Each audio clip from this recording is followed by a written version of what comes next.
Olá, turma! Hoje continuaremos nossa disciplina de Desenvolvimento Econômico 2, introduzindo os modelos neo-keynesianos. Então, o primeiro desses modelos que a gente vai discutir nesse semestre é o modelo de Harold-Domar. Cabe destacar que o modelo de Harold-Domar ele precede o modelo de Solow. De fato, o modelo de Solow foi desenvolvido como forma de se opor aos resultados trazidos pelo modelo de Harold-Domar. Contudo, e cabe aqui destacar, questionar o porquê que esse modelo ficou então depois, se ele historicamente precede o modelo de Solow.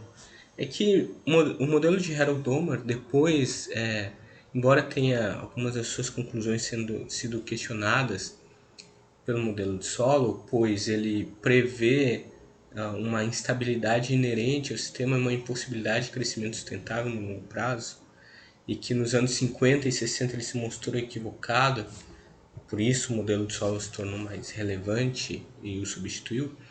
Com o tempo e com a recorrência das crises econômicas, ele voltou a ter destaque, e seus resultados voltaram a ser discutidos e, mais que isso, incorporados em outros modelos, e hoje ele tem uma importância muito grande dentro das abordagens heterodoxas. Então, é um modelo muito estudado e por isso ele apresenta uma certa atualidade. Então, a abordagem da qual ele se filia é a abordagem pós-keynesiana ou neo-keynesiana, e ela, voltada para o crescimento econômico e para a distribuição de renda, tem sua origem com esse modelo específico. O primeiro teve uma primeira versão desenvolvida pelo Harold em 39 e uma pelo Domar em 46, os quais, embora desenvolvidos de maneira separadamente, se complementam. As quais são uma tentativa de extensão para o longo prazo dos resultados obtidos pelo John Maynard Keynes, dado que a teoria geral ela acabava não discutindo esses pontos. A teoria geral é uma obra muito voltada para a compreensão do ciclo econômico e da adoção de políticas econômicas, mas com um caráter de curto prazista. O Keynes, na obra, ele anuncia o princípio da demanda efetiva, segundo o qual a renda seria a variável de ajuste entre as decisões de poupança e investimento num contexto em que o estoque dos diferentes tipos de bens de capital é dado. Contudo, ele não desenvolve isso para entender melhor como isso implicaria no nível de renda no longo prazo. De tal modo que coube ao Harold e ao Domar demonstrar a possibilidade de ocorrência de uma situação semelhante ao equilíbrio com o desemprego de Keynes em um contexto no qual o estoque de capital estivesse crescendo de forma contínua ao longo do tempo. Então, aqui eles vão mostrar que é possível a economia ter um certo equilíbrio entre a demanda e a oferta, mesmo não tendo atingido o pleno emprego. E que essa situação ela pode se dar de maneira contínua e a possibilidade de pleno emprego é algo muito raro e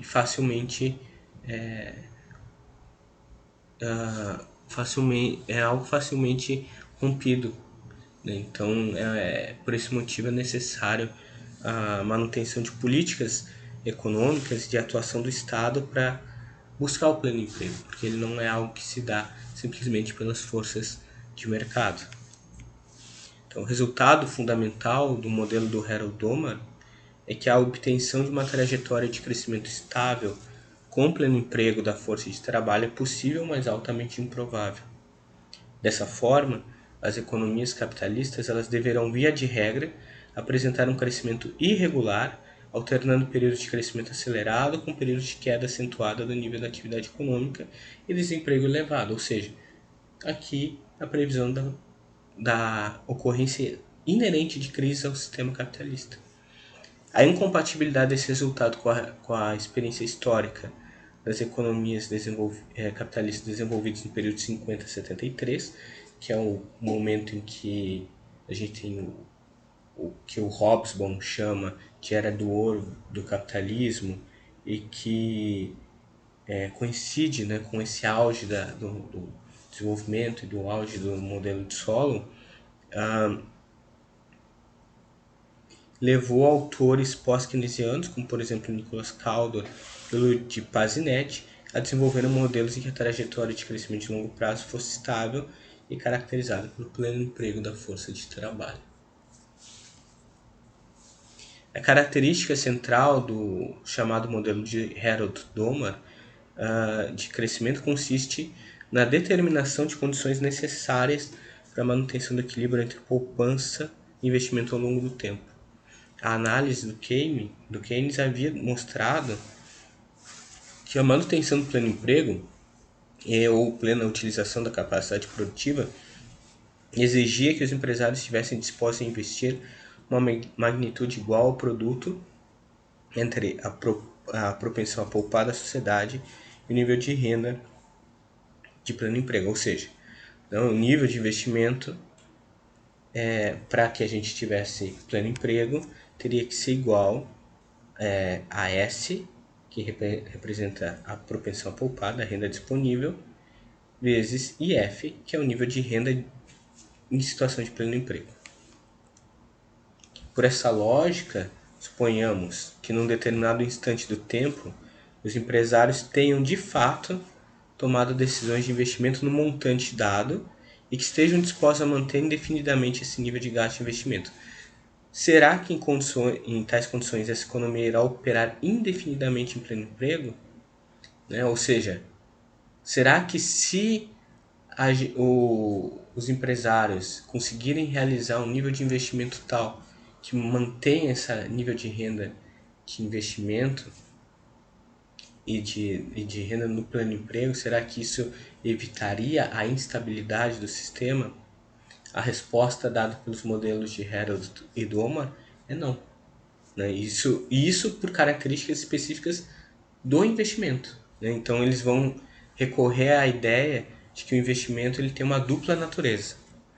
Por um lado, o investimento ele é um componente da demanda agregada e assim ele contribui positivamente para a utilização efetiva dos meios de produção existentes, aquela questão da equação de identidade contábil do PIB. Então a gente teria lá nosso PIB, nossa renda nacional sendo o Y igual o consumo mais o investimento, mais o gasto do governo, mais a balança comercial. Então o investimento ele faz parte, ele está no lado da demanda, da composição dessa demanda agregada e da renda nacional. Só que o fim último do investimento também é aumentar a capacidade de produção da economia, ou seja, aumentar o nível de renda de pleno emprego. Então, o investimento realizado em um instante determinado do tempo irá mais cedo ou mais tarde maturar de forma de uma maior capacidade de produção. Então, o que acontece? Por um lado, o investimento ele compõe o nível de renda atual, por compor a demanda agregada. Por outro lado, ele vai fazer com que o nível de renda nacional futura para manutenção e em situação de pleno emprego seja maior que a presente, porque a gente vai ter um nível de produção maior. Só que tendo um nível de produção maior, isso também implica em custos maiores, inclusive para a manutenção do nível de estoque de capital existente no presente. Então, manter o mesmo nível de investimento existente atual, no período atual, enquanto de pleno emprego, não garante que vai se manter o pleno emprego no futuro. Pelo fato de o estoque de capital também estar crescendo e a depreciação desse estoque também crescer. Então, a conclusão é que para manter o pleno emprego ao longo do tempo não é suficiente que num dado momento os empresários desejem realizar gastos de investimento na magnitude dada pela equação I igual SYF. Também é necessário que eles estejam dispostos a aumentar esses gastos.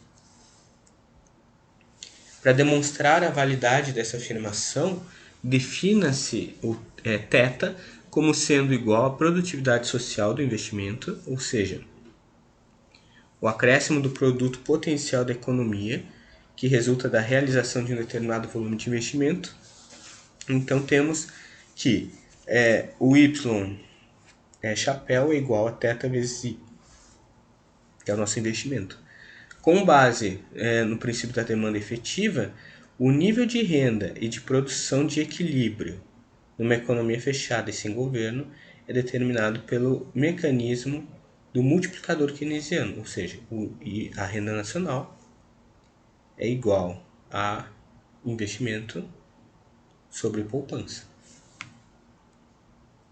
Consideramos agora que o ponto de partida da economia é uma situação de plena utilização da capacidade produtiva, ou seja, de pleno emprego. Então, o nosso nível de renda é igual à nossa renda no pleno emprego. Diferenciando Y, né, igual a Y traço com respeito ao tempo e substituindo Y traço ponto, né, Y chapéu, igual ao nosso θ vezes I, e Y é igual a 1 sobre S vezes I, na equação resultante, temos, né, fazendo as trocas, transformações algébricas, Y traço, ponto, né, igual, I ponto sobre I igual a θ vezes S. O que essa relação nos diz é que a taxa na qual o investimento deve crescer para que a demanda agregada cresça no ritmo que a capacidade produtiva, de forma a manter a plena utilização da capacidade produtiva ao longo do tempo. Então, o investimento ele tem que crescer num ritmo tal, de modo a manter a capacidade de utilização existente, de capacidade produtiva existente ao longo do tempo. À medida em que se acelera o θ, por exemplo, é importante que também se acelere o S para manter essa relação da taxa de crescimento.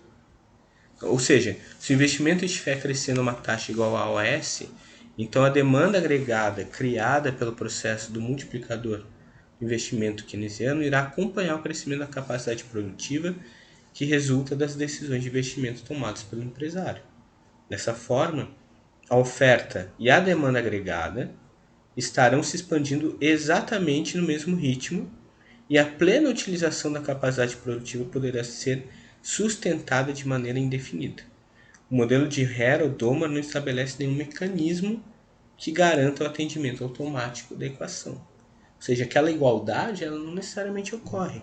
E a equação ela deve ser entendida como uma condição que, se atendida, assegura a permanência de uma situação de plena utilização da capacidade produtiva. O problema dessa condição é que ela é difícil de ser alcançada e mais difícil de ser mantida.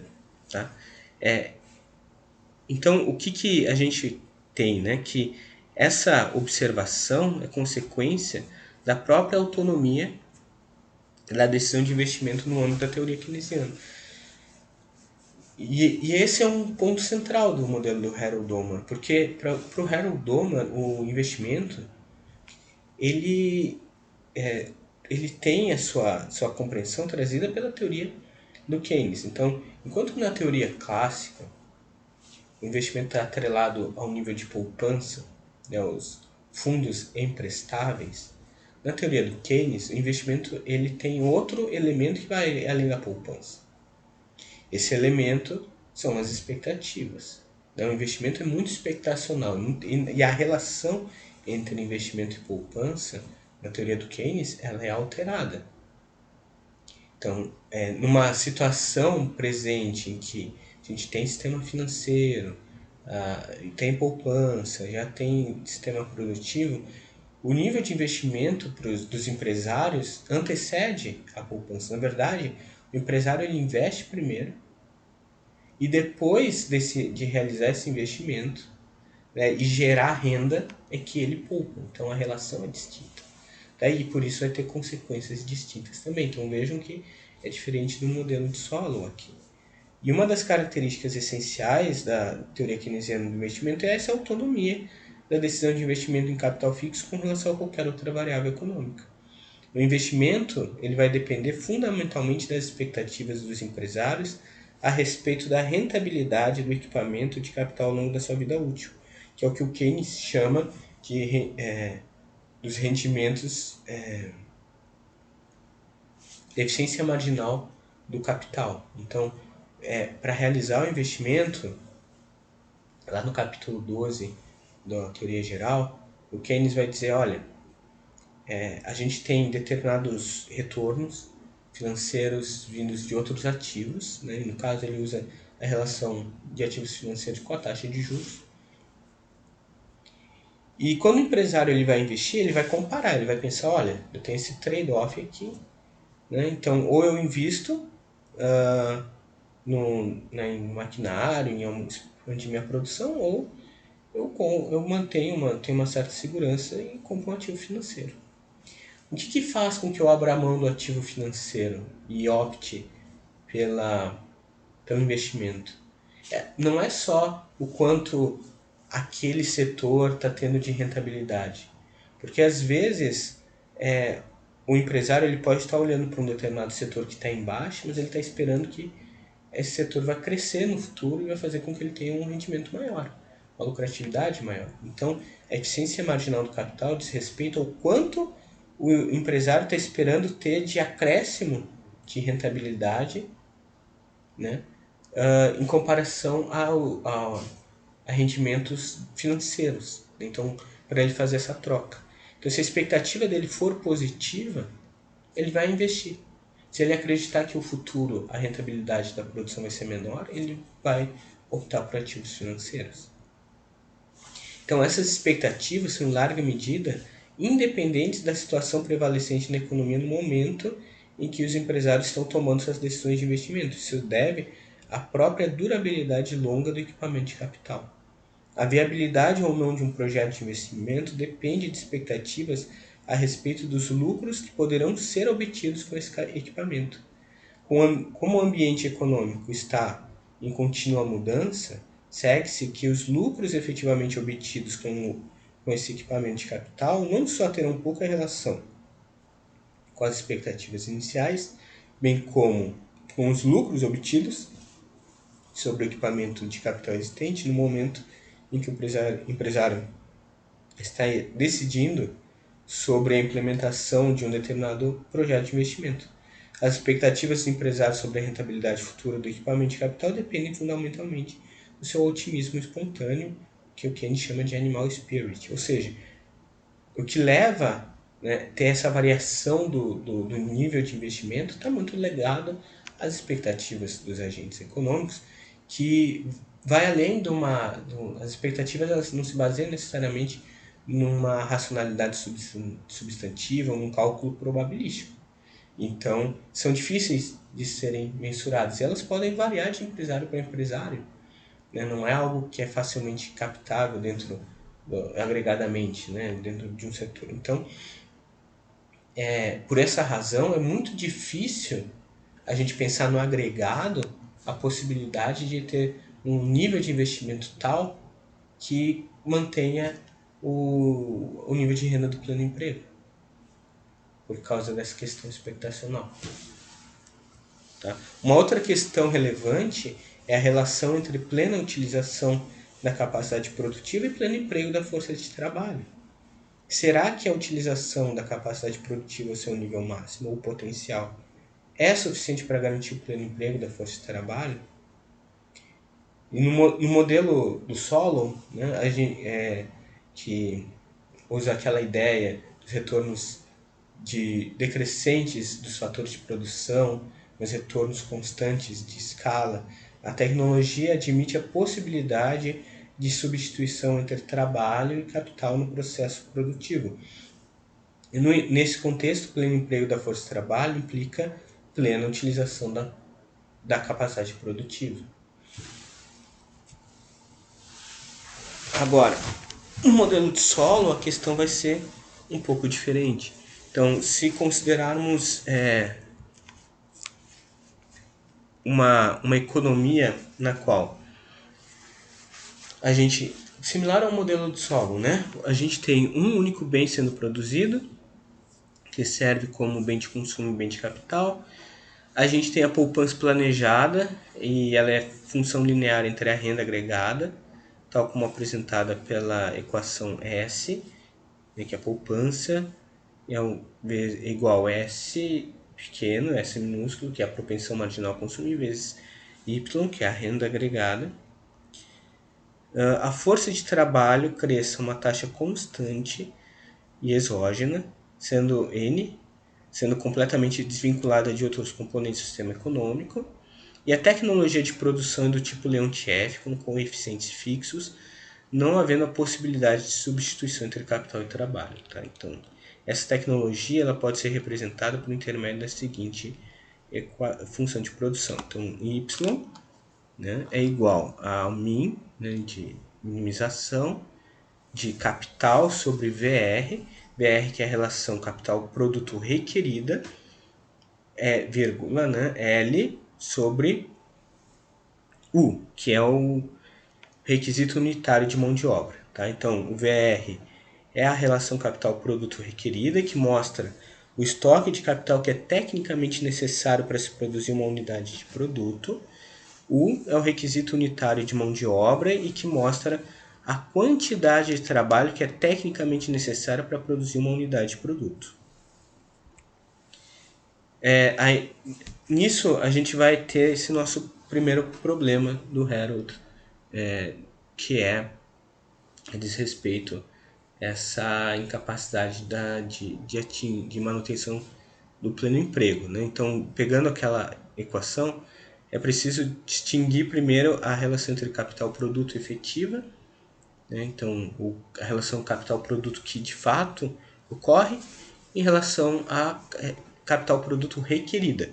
Né? Então, a relação capital-produto efetiva ela vai medir simplesmente a relação existente entre o estoque de capital possuído pelas firmas e o seu nível de produção em um determinado ponto do tempo, sem avaliar se as firmas possuem ou não um estoque de capital apropriado a esse nível de produção. Então, se o V, que é o capital efetivo, for maior que o VR, então as firmas possuem mais capital do que o necessário para produzir seu volume corrente de produção e por isso estarão operando com capacidade ociosa e com possibilidade de expansão, né, efetivamente, dessa sua capacidade produtiva. Agora, se o V for menor que o VR, então o estoque de capital que as firmas possuem não é suficiente para produzir o volume de produção corrente, isto é, as firmas estarão sobreutilizando a capacidade existente. Tá?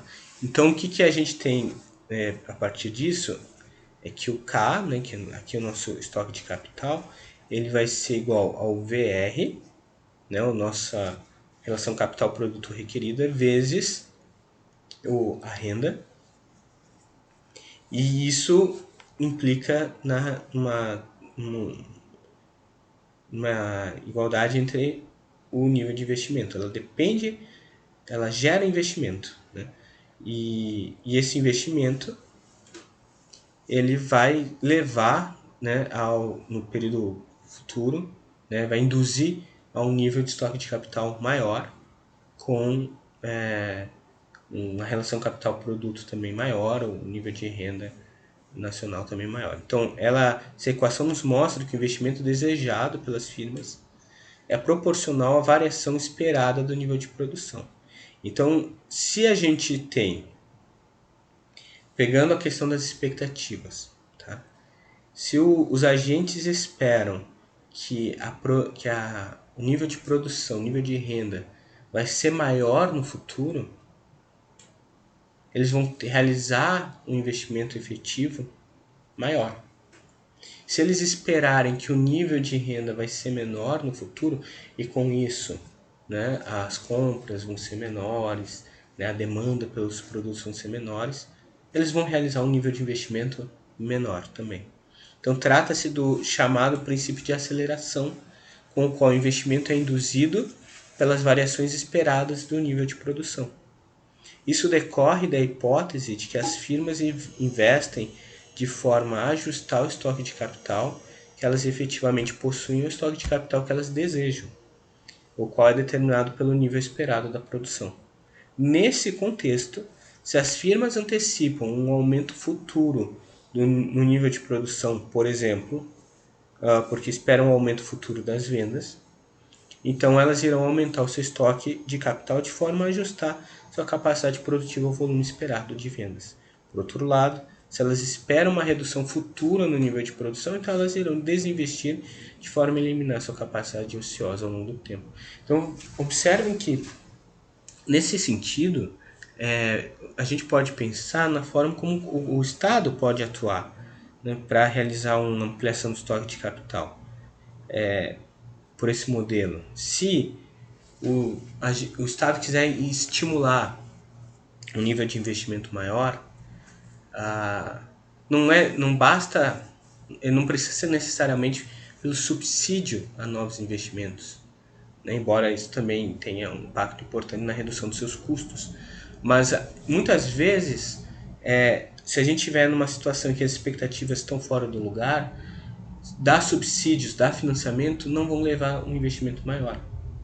Isso foi o que aconteceu recentemente, lá no governo da Dilma, em 2012, se adotou uma política de redução da taxa de juros de longo prazo do BNDES, se combateu a taxa, a taxa de juros abusiva da Selic, se concedeu vários subsídios para tentar fazer com que as empresas brasileiras que estavam com um nível de rentabilidade, com um nível de investimento mais baixo, desde 2011, vinha caindo desde 2008 com a crise financeira global, né, crise das subprimes, e voltou a cair depois com a crise da zona do euro em 2011. No governo, para estimular o emprego, né, porque sem investimento cai o nível de emprego, né, então é ruim para o bem-estar social, o governo reduziu os custos de tomada de empréstimo. Contudo, o que aconteceu efetivamente? Os empresários não tomaram, eles tomaram empréstimo e não realizaram o investimento necessário. Por quê? O que o governo não sabia é que boa parte das empresas, as principais empresas de capital aberto, muitas multinacionais, elas estavam altamente endividadas, porque elas haviam tomado empréstimos quando o dólar estava em um patamar mais baixo, e com a crise da zona do euro, o real se depreciou, teve ataques especulativos à nossa moeda também, e com a valorização do dólar, esses empréstimos feitos em dólar encareceram. Além disso, né, houve uma queda das importações, muitos países se fecharam e essas empresas que eram exportadores também perderam rentabilidade, entre outros fatores. O resultado é que a rentabilidade das empresas estava caindo e como elas tinham um cenário extremamente instável na conjuntura internacional, ao invés de pegar esses empréstimos para se financiar, elas estavam usando para acúmulo, para poupança, para geração das suas operações rotineiras das empresas, algumas usando como capital de giro. Então, o resultado foi que, mesmo com os subsídios, como as expectativas dos empresários eram extremamente negativas em relação ao futuro, o investimento não se realizou. O que aconteceu só foi o governo se endividou, aumentou sua dívida pública e a ideia central que seria o governo se endividaria, depois as empresas investiriam, isso faria com que as suas receitas aumentassem e o governo poderia recuperar os empréstimos e diminuir sua dívida através da cobrança da tributação. Contudo, como as receitas das empresas também não aumentaram, o governo só se endividou e entrou numa crise fiscal profunda. Então vejam que não é só a adoção de política econômica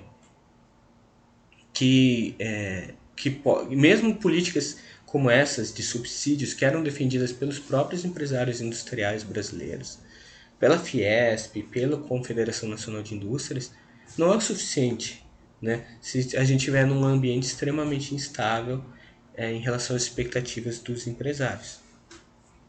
Então, nesse contexto, Se as firmas antecipam um aumento futuro no nível de produção, elas vão investir mais. Então, elas irão aumentar o seu estoque de capital de forma a ajustar sua capacidade produtiva ao volume esperado de vendas. Por outro lado, que daí foi o caso da crise brasileira, se elas esperam uma redução futura no nível de produção, então elas irão desinvestir de forma a eliminar sua capacidade ociosa ao longo do tempo. Até porque a capacidade ociosa implica em custos de manutenção. Então, a condição de equilíbrio macroeconômico é que a poupança seja igual ao investimento. Ou seja, S igual a Y. Temos que G, que a taxa garantida de crescimento, é igual a Y ponto sobre Y, que é igual a S sobre capital produto requerido, relação capital produto requerido. Então, essa equação apresenta a assim chamada taxa garantida de crescimento, ou seja, a taxa de crescimento da renda a qual se obtém fará com que seja mantido o equilíbrio entre poupança e investimento ao longo do tempo e os empresários fiquem satisfeitos com o estoque de capital que possuem, ou seja, o estoque de capital em cada ponto do tempo será exatamente apropriado para produzir a capacidade de bens que as firmas desejam produzir. Tá? Deve-se ressaltar que essa taxa de crescimento representa de fato uma taxa de crescimento de equilíbrio. Isso porque se a economia crescer a essa taxa, então a capacidade produtiva estará crescendo ao mesmo tempo que a demanda. E a capacidade ociosa estará no seu nível normal e as expectativas dos empresários sobre o aumento das vendas estarão sendo confirmados pelos resultados efetivamente obtidos. Nesse contexto, os empresários não terão nenhum incentivo para reduzir ou aumentar a taxa de crescimento do produto ou para alterarem suas decisões de investimento. Eles vão manter exatamente o nível que eles estão tendo no presente. Entretanto, não há nenhuma razão pela qual se deva esperar que a taxa de crescimento seja igual à garantida e que a taxa de crescimento garantida corresponda ao pleno emprego da força de trabalho. E para demonstrar a validade dessas afirmações, e consideramos que a economia se encontra inicialmente operando com pleno emprego da força de trabalho. Para que essa situação seja mantida ao longo do tempo, é necessário que GA, que é a taxa efetiva do crescimento do produto, seja igual a GW, que é a taxa garantida de crescimento do produto. Se essa condição for atendida, então o produto crescerá a taxa N, que é denominada de taxa natural do crescimento, de forma que a demanda de trabalho irá crescer ao mesmo ritmo que o número de trabalhadores disponíveis. Se isso ocorrer, então a economia estará numa trajetória de crescimento denominada de idade dourada. O ponto é que isso só ocorre por uma feliz coincidência, então, que a taxa garantida de crescimento será igual à taxa natural, ou seja, a taxa de crescimento da força de trabalho. Isso porque o S, né, lá nossa propensão a poupar, o VR, que é nosso capital produto requerido, e a taxa de crescimento natural, são determinados de forma independente um dos outros, não existindo qualquer mecanismo endógeno ao modelo de Herold-Doma que assegure o atendimento dessa condição. Então se chega ao primeiro problema do modelo, do Herold-Doma. O primeiro problema diz que, ainda que o crescimento com pleno emprego seja possível, tal idade dourada é altamente improvável, pois as variáveis constitutivas da condição de equilíbrio são independentes entre si. Então, paralelamente, pode-se demonstrar que a taxa garantida de crescimento representa um equilíbrio instável, no sentido de que qualquer afastamento da taxa efetiva de crescimento com relação à taxa garantida não só não corrige ao longo do tempo, como é de fato cumulativo. Então, quanto mais a taxa efetiva, né, ela se afasta da taxa garantida, mais distante se torna, mais distante a trajetória de crescimento fica do ponto em que se tem um equilíbrio de pleno emprego. E mais difícil é para se voltar a ele. Então, o esforço para retornar, o nível de investimento necessário é muito maior. E por isso é difícil de ser atingido.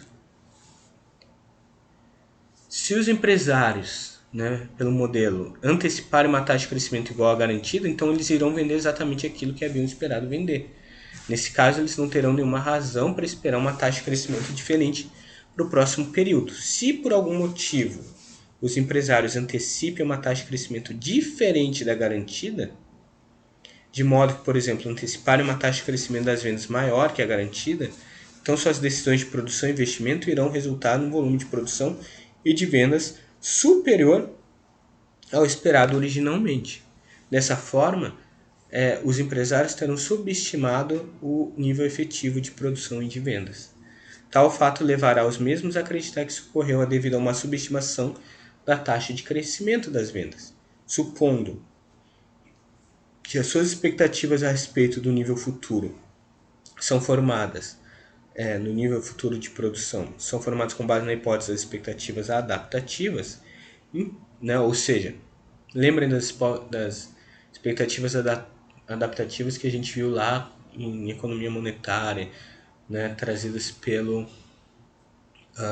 Milton Friedman, de que as expectativas dos agentes elas se baseiam no presente para tentar entender ele o futuro como uma repetição do presente. Então elas irão esperar uma taxa de crescimento das vendas ainda maior no próximo período, que irá reproduzir em escala ampliada o erro inicial de previsão. E a economia irá se afastar cada vez mais da trajetória de crescimento equilibrado representada pela taxa garantida de crescimento.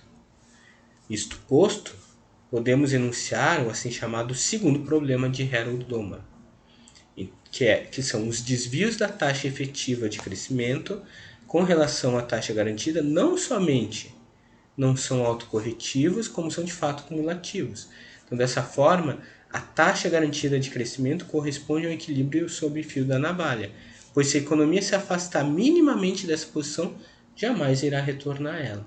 Ou seja, se o nível de investimento necessário for menor do que o necessário para realizar lá a nossa relação capital-produto requerido, ou for maior do que o necessário, né? Ou seja, ele for menor que a taxa garantida ou for maior do que ela, a gente acaba fugindo do pleno emprego, né? E como isso tem efeitos cumulativos, porque vai ter determinados resultados e o nível de investimento vai ser ajustado pelos resultados trazidos por essa situação de distanciamento do nível de equilíbrio, da produção de equilíbrio, isso vai causar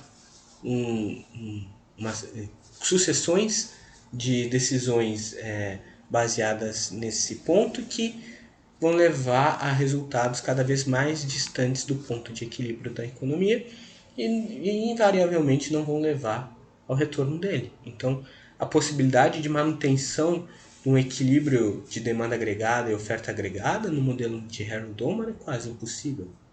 E nisso se assemelha ao modelo de Keynes. Não é que não possa ocorrer, mas a probabilidade de tu estar no equilíbrio e cair dele e não voltar mais é muito grande. Por isso, a ideia do fio da navalha imagine que a gente tem uma navalha, né, ou né, uma lâmina, e uma pessoa tentando caminhar sobre essa navalha. Então, qualquer passo que ela der fora da navalha, ela vai se cortar. Ela vai morrer, ela vai cair e vai morrer. Então, é essa a ideia. A economia ela necessariamente anda sobre essa navalha. Então, a gente pode resumir o modelo de Harold-Domar em torno de desses dois resultados.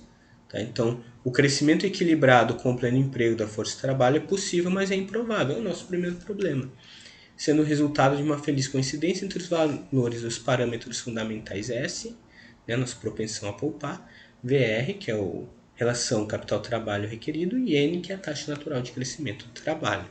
Já a taxa garantida de crescimento ela é instável, no sentido de que qualquer afastamento com relação à mesma não só não é autocorretivo, mas sim cumulativo, e vai fazer com que se torne cada vez mais difícil retornar a ela. Tá? Bom, com isso a gente encerra nossa aula de hoje. A qualquer dúvida, estou à disposição. Na próxima aula a gente continua com os modelos neo-keynesianos, entrando no modelo de Caldor. Bons estudos!